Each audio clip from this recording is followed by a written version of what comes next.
तरफ आप महाकुंभ आने वाली ट्रेन पर हमला करते हैं, दूसरी तरफ आप सरकार से कहते हैं हमें कुंभ के अंदर दुकान लगानी है।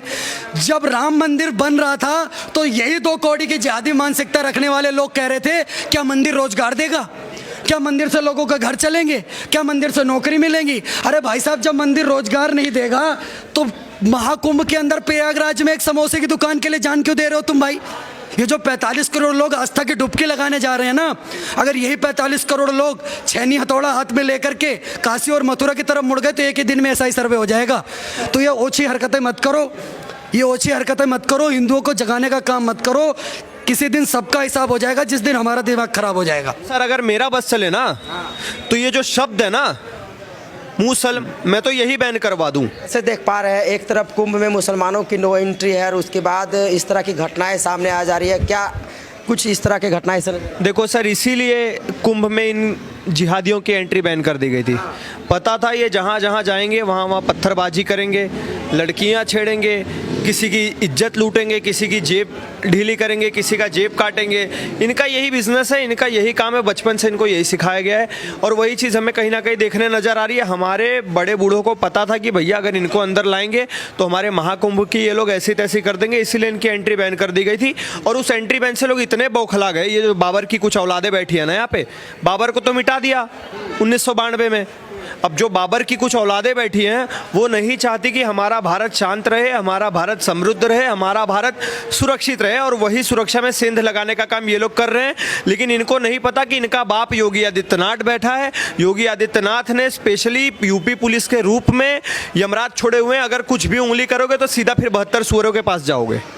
और वही चीज़ अब आप देख लेना, इनको देखने मिलेगी। इनको पत्थर फेंकने का इतना ही शौक है ना, इनके जितने भी घर है ना इनको पत्थर में बना दिया जाएगा। इनके साथ साथ बाबर के साथ साथ बाबर की औलादें भी भुगतेंगी, इनके माँ बाप भी भुगतेंगे कि भैया हमने ऐसा बेटा पैदा क्यों कर दिया। इस लेवल तक की क्रूरता हमारे बाबा योगी आदित्यनाथ जी इनके साथ करेंगे। पूरा बाबा पे भरोसा है? अरे भरोसा है, बाबा जी ने एग्जाम्पल दिया भैया। इसमें हिंदू मुस्लिम नहीं देखा जाता, चाहे वो विकास दुबे हो, चाहे अतीक अहमद हो, चाहे आजम खान हो। अगर तुम पत्थर उठाओगे तो सीधा जहन्नुम जाओगे। पत्थर उठाएंगे तो जहन्नुम में जाएंगे। उधर आप लोग एंट्री बैन करवा रहे हैं, योगी आदित्यनाथ बोल रहे हैं मुसलमानों की नो एंट्री है, तो इससे तो 2 समुदाय में प्यार कहाँ पर? देखो सर, अगर मेरा बस चले ना तो ये जो शब्द है ना मुसन, मैं तो यही बैन करवा दूं। भारत तो छोड़ दीजिए ना, भारत में ये ना भाजपा आरएसएस, यही है ना हिंदू जो परेशान करते हैं। मैं बोलता हूँ भैया, सीरिया में, इराक में, यमन में, लेबनान में, पाकिस्तान में और ये जितने भी दुनिया भर के देश है, वहाँ पे तो कोई नहीं है दूसरी जाति। चाहे वो बांग्लादेश हो जाए, अफगानिस्तान हो जाए, वहाँ पे तो कोई नहीं है ना अन्य जाति। वहाँ पे मुसलमान क्यों आपस में भिड़ रहे हैं? हर आतंकवादी संगठन एक ही मजहब से क्यों बाहर आता है? सर ये सवाल पूछने की जरूरत है। इनकी मानसिकता, इनको बचपन से ट्रेनिंग मिलती है भैया। जो मदरसे बनाए जाते हैं, सबसे बड़ी आतंकवाद पैदा करने की फैक्ट्री वही है। इनको बच्चा वहां जाता है, वहां से एक ही चीज सीखता है कि भैया हमें कैसे जाके बिल्डिंग उड़ानी है, हमें कैसे जाके हवाई अड्डा उड़ाना है, हमें कैसे जाके स्कूल उड़ाना है, हमें कैसे जाके हॉस्पिटल उड़ाना है, हमें कैसे जाके 26/11 करना है। यही सारी चीजें इनको मदरसे में सिखाई जाती है। वहां पे विज्ञान, गणित ये सब नहीं सिखाई जाती। कैसे बम बनाना है और कैसे खुद पे वही बम पे, बस यही चीज सिखाई जाती है। मैं योगी आदित्यनाथ जी से कहना चाहूंगा, अभी तो आपने सिर्फ इनके दुकानें बंद करी है, मैं चाहूंगा कि भैया ये पूरा महाकुंभ में इनकी एंट्री तक बैन कर दी जाए। महाकुंभ में एंट्री बैन? महाकुंभ नाम का जो आपने जिला घोषित कर दिया है, पूरे प्रयागराज में इनकी एंट्री बैन कर दो, वरना हमारी बहन बेटियां, हमारे साधु संत थूक सुरक्षित नहीं है। अगर ये बम नहीं फोड़ेंगे, ये पत्थर नहीं चलाएंगे तो थूक से ही हमारे साधु संतों का धर्म भ्रष्ट कर देंगे। आखिरकार इतने हिम्मत कहाँ से आ जाती है? ये सवाल तो है कि इतना बड़ा पूरा विश्व लेवल पे ये हो रहा है और इस तरह का हरकत कर रहा है। सर हिम्मत नहीं है। आप देखोगे जब दिया बुझने वाला होता है ना तो बहुत फड़फड़ाता है, वही फड़फड़ाहट है इनकी। इनको समझ में आ चुका है कि भैया हमारा पतन शुरू हो चुका है, हम बुझने वाले हैं, और यही बुझने का रीज़न है ये लोग फड़फड़ा रहे हैं। तो भैया आप फड़फड़ा लो 2-4 दिन और, बहुत जल्दी ही योगी आदित्यनाथ जी के नज़र में अगर आप आ गए तो आप बुझ जाओगे। लग रहा है कार्रवाई? हाँ होगा, बिल्कुल होगा। 100 डंके की चोट पे होगा। मुझे तो लगता है यहाँ हम बाइट दे रहे हैं, वहाँ कार्रवाई शुरू हो गई होगी। बाबा जी का बुलडोजर 24/7 काम करता है। अगर तुमने उंगली करी तो तुम्हारे पिछवाड़े में जो पीला शेष नाग है ना, वही घुसेड़ दिया जाएगा। और अभी देखना, जितने लोगों ने पत्थरबाजी करी है ना, वो या तो घर छोड़ के भाग चुके होंगे, और थोड़े दिन बाद अगर आप सुनोगे तो हो सकता है वो दुनिया छोड़ के भी भाग चुके हों। क्या बोलेंगे? देखिए जिस तरह से कुंभ में हो रहा है और ऐसे में ताप्ती से गंगा एक्सप्रेस पर पथराव हो गया है। देखिए, सबसे पहले एक बात पूछना चाहता हूँ, आप महाकुंभ पर आने वाले यात्री, सूरत से एक ट्रेन निकलती है महाराष्ट्र के अंदर, आप उस ट्रेन के ऊपर हमला कर देते हैं। आप देखिए, और हर वक्त B6 या S6 नाम की बोगी को टारगेट क्यों किया जाता है? आपने देखा होगा साबरमती एक्सप्रेस में S6 को जलाया गया था, यहाँ B6 को टारगेट किया गया। तो कहीं ना कहीं लोगों की जिहादी मानसिकता है जो निकल करके सामने आ रही है। साहब, एक तरफ आप महाकुंभ आने वाली ट्रेन पर हमला करते हैं, दूसरी तरफ आप सरकार से कहते हैं हमें कुंभ के अंदर दुकान लगानी है। जब राम मंदिर बन रहा था तो यही 2 कौड़ी की जिहादी मानसिकता रखने वाले लोग कह रहे थे क्या मंदिर रोजगार देगा, क्या मंदिर से लोगों के घर चलेंगे, क्या मंदिर से नौकरी मिलेगी? अरे भाई साहब, जब मंदिर रोजगार नहीं देगा तो महाकुंभ के अंदर प्रयागराज में एक समोसे की दुकान के लिए जान क्यों दे रहे हो तुम भाई? एक जलेबी की दुकान लगाने के लिए क्यों चिक चिक करके चिल्ला रहे हो कि मुझे जलेबी की दुकान लगाने दो प्रयागराज में? मंदिर खाने को थोड़ी दे देगा। यही लोग बोलते थे कि मंदिर खाने को नहीं देगा। अगर जब मंदिर खाने को नहीं देगा तो मुसलमान को प्रयागराज में दुकान क्यों चाहिए भाई साहब? मुझे आप ये बताइए। एक तरफ आप महाकुंभ की ट्रेन के ऊपर पत्थरबाजी करोगे ताप्ती गंगा एक्सप्रेस पे, दूसरी तरफ हिंदू आपको महाकुंभ के अंदर जा करके आपको दुकान लगाने दे। ये तो नहीं होने वाला इस देश के अंदर। भाईचारा कैसे? एक तरफ आप कहोगे कि हिंदू काफिर है, एक तरफ आपके लिए पता नहीं एक किताब है जिसका राइटर का ही नहीं पता, उसके अंदर लिखा हुआ हिंदू काफिर है, और एक तरफ आपको हिंदू के त्योहारों के, हिंदू के पर्वों में जाके दुकान लगानी चाहिए। तो भैया, आपको जब हमारे धर्म का इनसे पूछो कि हमारे धर्म में भाई रोली, चंदन, मूर्तियाँ, पूजा, ये सब कौन सी देवताओं की कैसे होती है, हमारी पूजा पद्धति कैसी है, हम कैसे करते हैं, जब आपसे ये पूछा जाएगा आपको पता नहीं, तो भाई साहब आपको काहे को महाकुंभ में दुकान लगानी है? किस बात पे मरे जा रहे हो कि नहीं भाई साहब एक दुकान दे दो, एक समोसे की दुकान लगाने दो? आपको तो आस्था में विश्वास ही नहीं है। वहाँ तो 140 साल बाद ऐसा समागम मिल रहा है कि हमारा महाकुंभ का पर्व होने जा रहा है इस देश के अंदर। सनातन का गर्व है और हिंदुओं का महापर्व है, हमारा गर्व है महाकुंभ।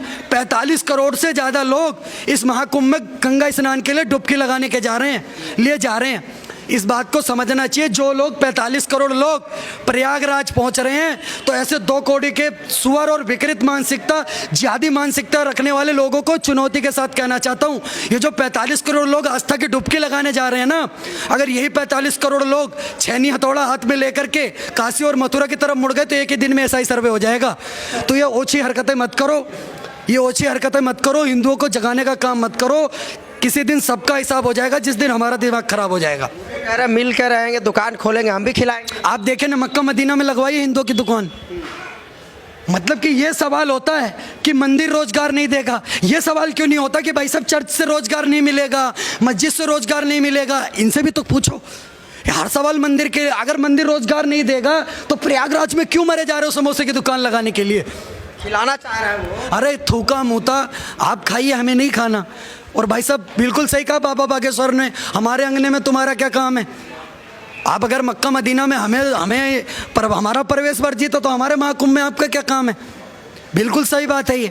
आप हमारे त्योहारों पे पत्थर चलाओगे, आप दुर्गा पूजा पे पत्थर चलाओगे, रामनवमी की यात्रा पे पत्थर फेंकोगे। आज आपने महाकुंभ में आ रही ट्रेन, सूरत से आ रही ट्रेन पे महाकुंभ के यात्रियों के ऊपर पत्थर चला दिया आपने, गोल टोपी, लंबी दाढ़ी, ऊंचा पजामा ने। उसके बाद आपको हमारे साथ भाईचारा रखना है, आपको हमारे साथ हमारे मंदिर में जाना है, पूजा करना है। भाई साहब क्या ज़रूरत है इस चीज़ की? आप अपना देखिए। और मैं तो कहता हूँ बिल्कुल ये कह रहे हैं अगर आप हमें मंदिर में नहीं जाने दोगे तो हम भी आपको मस्जिद में नहीं जाने देंगे। भाई साहब हम चाहते यही हैं। मैं कहता हूँ एक भी हिंदू जो आपके कहीं पर पीर पैगंबर के पास जा रहा है तो उसको लाठी मार के भगाओ, हम खुद यही चाह रहे हैं भाई साहब। हम नहीं समझा पा रहे, आप समझा दो। हाँ, पर हमारा प्रवेश वर्जित है आपका। तो अगर ये लोग जाना चाह रहे हैं तो क्या दिक्कत? बिल्कुल दिक्कत है सर, क्यों दिक्कत नहीं है? आपकी किताब में लिखा है कि मूर्ति पूजा करने वालों को मारो, जो इस्लाम को नहीं मानता काफिर है। तो भाई साहब काफिरों के पास आपको काफिरों से व्यापार करना ही क्यों है? एक बात बताइए। चलिए भारत के अंदर मैं मान लेता हूँ कि भारत के अंदर बजरंग दल परेशान कर रहा है, आरएसएस परेशान कर रहा है, विश्व हिंदू परिषद परेशान कर रहा है, हिंदू व युवा वाहिनी परेशान कर रहा है। अरे भाई साहब आप एक बात पूछना चाहता हूँ, यहाँ से 4000 किलोमीटर दूर जब इजराइल हमास के आतंकवादियों को ठोकता है तो ये विधवा विलाप करते हैं जैसे इनका सगा बाबा और जीजा को मार दिया हो। एक बात मैं पूछना चाहता हूँ, कल पाकिस्तान ने अभी हफ्ते भर पहले अफगानिस्तान पर हमला कर दिया, अब यहाँ के मुसलमान किसके लिए विधवा विलाप कर रहे हैं?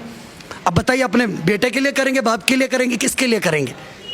अब तो पाकिस्तान ने अफगानिस्तान पे हमला कर दिया, इसमें किसकी गलती? इसमें भी हिंदुओं की गलती होगी भाई साहब। इंग्लैंड की सरकार अगर इनको बैन कर रही है अपने देश के अंदर, तो बजरंग दल ने कर दिया होगा ब्रिटेन के अंदर जा करके। अगर आपको लगता है कि जिस तरह से योगी जी लगातार कर रहे हैं, इंटरनेशनल एयरपोर्ट पर जब आप पहुंचते हैं तो आपके रहन सहन नाम से ही पता चल जाता है कि आपको चुपचाप जाने दिया जाएगा या आपको कपड़ा उतार के चेक करा जाएगा अच्छे से। आपको भी ये बात पता है। तो मोदी जी वाला लाइन बोल दिया आपकी, कपड़ा सही, तो कपड़े से ही पहचाने जा रहे हैं भाई साहब, बताओ गलत क्या है इसमें? मतलब पहले तो नाम लगाइए, आप नाम ही नहीं रहे। आप एक बात बताइए, गोल टोपी, लंबी दाढ़ी, ऊंचा पैजामा, पहचान हो गई। पहले यूपी में था कि नाम लिखो, अब नाम वाले नहीं रहेंगे। आप एक बात बताइए, उत्तर प्रदेश में योगी जी ने कहा कि प्रत्येक दुकानदार अपने दुकान के आगे नेम प्लेट लगाए। नाम प्लेट बता दिया, नाम जाने नहीं दिया। एक मिनट मेरी बात सुनिए, क्या नाम लिखना गलत है? अगर नाम लिखना गलत है तो आधार कार्ड से भी जाति धर्म लिंग का पता चलता है, आधार कार्ड बैन करो। क्लास में अटेंडेंस भी नहीं लगनी चाहिए, उसमें भी नाम बोलता है बच्चे का, उससे भी जाति धर्म लिंग का पता चलेगा? नहीं पता चलेगा। ये भी बंद करो। फिर राशन कार्ड के लिए तो सारे कागज निकल करके आ जाते, नाम भी लिख लो, बाप का नाम भी लिख लो, दुनिया का नाम लिख लो, जो मर गए उनके नाम पे भी दे दो। लेकिन जब बात होगी कि दुकान के आगे नाम लगा दो, हम नहीं लगाएंगे। अगर ऑर्डर आया, योगी सरकार ने ऑर्डर निकाला, हिंदुओं के लिए भी निकाला, सिखों के लिए भी निकाला, जैनियों के लिए भी निकाला, मुसलमानों के लिए भी निकाला, लेकिन ये देगी मिर्च का तड़का अंग अंग फड़का ये मुसलमान के साथ ही क्यों है? वहाँ जो होते हैं वसीम अकरम और शोएब अख्तर, हमेशा पाकिस्तान ने तेज गेंदबाज दिए, उनको शुरुआत से आदत होती है ये ले, तो यहीं से पत्थरबाजी पनपती है सर जीन में इनके। क्या कार्रवाई, क्या लग रहा है कार्रवाई कैसे? देखिए, मैं महाराष्ट्र सरकार से कहना चाहता हूँ, जिन जिन हाथों ने पत्थर उठाए हैं, बुलडोजर वाली कार्रवाई होनी चाहिए और चाप के बुलडोजर चलना चाहिए। जैसे योगी जी का गाना है ना, घूस जाला बिल में सांप बिच्छू गोजर, चले ले जब चाप के बाबा के बुलडोजर, तो बाबा का बुलडोजर एक तरफ से निस्ता नाबूद करते हुए जाना चाहिए, ताकि इनके आने वाली 7 पीढ़ियां, 7 पुश्ते अगली बार किसी ट्रेन पर और यात्रियों पर पत्थरबाजी करने से डरें।